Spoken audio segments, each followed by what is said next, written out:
सभी को नमस्कार। आज संघ यात्रा 100 वर्ष की व्याख्यान माला पर आए हुए सभी महानुभावों, आदरणीय स्वामी जी चिदानंद जी,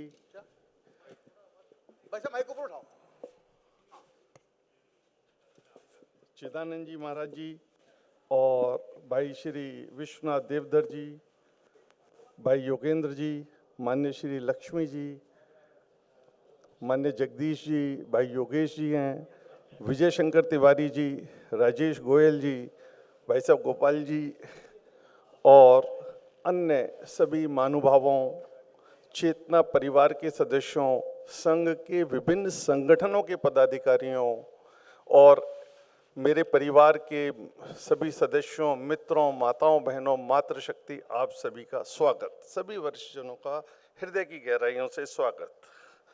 वास्तव में राम जी की कृपा है कि भारत का समय बदल रहा है।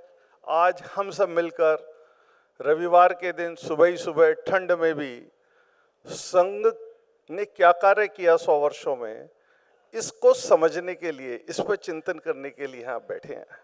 मैं उस एक सामान्य परिवार से हूँ हापुड़ में।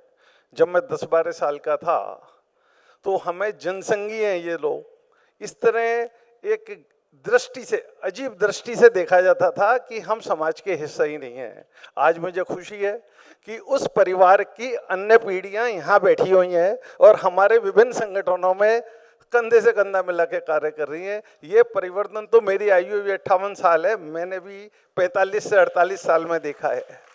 पता नहीं हमारे पूर्वजों और संघ में हेगड़ेवार जी और जितने भी हमारे वरिष्ठ प्रचारक हुए, उन्होंने 100 वर्ष पहले जब ये चालू किया होगा, कितनी कठिन परिस्थितियों में ऐसे बीज डाले होंगे जिसकी वजह से उसका चिंतन करने के लिए, शोध करने के लिए हम लोग यहाँ बैठे हैं। ये व्याख्यान माला बेसिकली तो मुझे लगता है राजेश जी, अगले वर्ष में संघ की यात्रा पे पीएचडी होगी, जिस तरह हमारे एकल अभियान पे भी कुछ लोगों ने शोध किया है।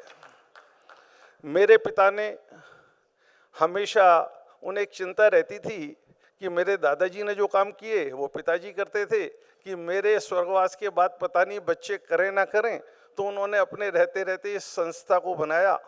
उन्होंने जितना पैसा था जो दिया, हमने सब संस्था में लगा दिया, इक्वलेंट अमाउंट अपनी तरफ से दिया और उन्हें ये आश्वासन दिया था कि आपके चलाए हुए प्रोजेक्ट हमेशा हम चलाएंगे।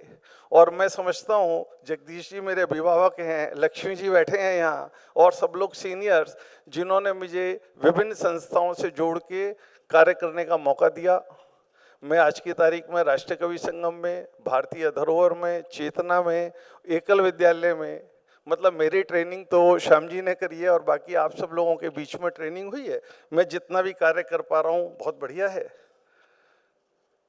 हम लोगों ने, मेरे यहाँ पर कुछ ऐसे भी सदस्य बैठे हैं, भाई लोग बैठे हैं जिन्होंने मेरे पिता के साथ काम किया, पिताजी के साथ, जिसमें हनुमान मंदिर सेक्टर 5, अग्रवाल धर्मशाला सेक्टर 5, सीनियर सिटीजन के आदमी और कुछ एकल परिवार के भी पुराने आदमी हैं जिन्होंने यहाँ पर दर्शन दिए हुए हैं।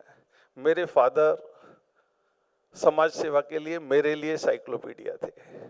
साधन कुछ नहीं थे। हम लोग जिस टाइम भी कोई स्वयं सेवक, हापुड़ जैसे छोटे स्टेशन पे कोई गाड़ी निकलती थी, पैसेंजर ट्रेन होती थी, जो भी कोई स्वयं सेवक जाता था तो घर से रोटी वगैरह बना के ले जाते थे।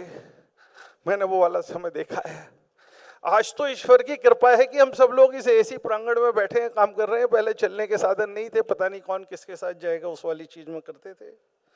मैं ज़्यादा कुछ नहीं कहूँगा, कभी सभी वक्ताओं ने कहना है। मेरा केवल हाथ जोड़ के सबसे निवेदन है कि जब हम आज यहाँ से घर जाएं तो जो विचार सभी वरिष्ठ वक्ताओं से हम लेंगे, घर में अपने परिवार के बीच में चिंतन करें, जिससे कि हम युवा पीढ़ी को संघ के विचार से जोड़ें और राष्ट्र को सफल बनाएं। नमस्कार।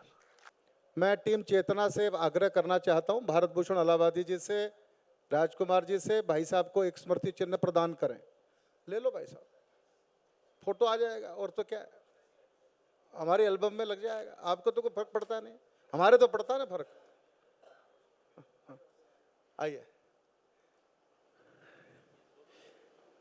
बहुत संकोची हैं हमारे संजीव गोयल जी, और ये संघ ने हमको यही सिखाया है दूसरे को आगे करो, खुद पीछे हो जाओ, बस यही संघ है।